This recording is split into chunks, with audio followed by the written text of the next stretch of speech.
Now in Washington, the committee investigating the storming of the US Capitol last year has heard how Donald Trump incited far-right extremists in a last-ditch bid to remain in office. Members of his inner circle explained how Mr. Trump ignored their advice to concede and instead summoned a mob to Washington. Here's our North America correspondent, Peter Bowes. Piecing together the events that led up to the riot at the US Capitol. This latest hearing focused on the role Donald Trump played in the days and weeks after he lost the 2020 election to Joe Biden, including claims the former president encouraged far-right extremists to create chaos on Capitol Hill. Donald Trump, his legal team and outside advisors are said to have clashed over the former president's refusal to admit defeat.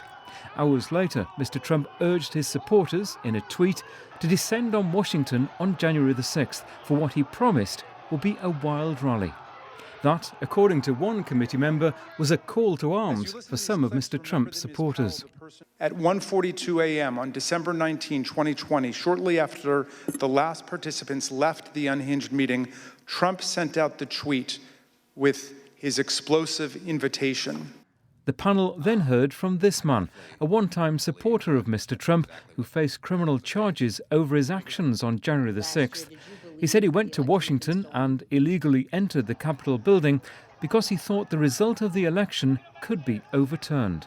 For me personally, I was pretty hardcore into the social media, Facebook, Twitter, Instagram. I followed, President Trump, all of the websites, He basically put out, come to stop the steal rally, and I felt like I needed to be down here. Another former ally of the president told the committee he was worried about what could happen at the next US election. As tragic as it is that we saw on January 6th, the potential was so much more. Again, all we have to look at is the iconic images of that day with the gallows set up for Mike Pence, for the Vice President of the United States.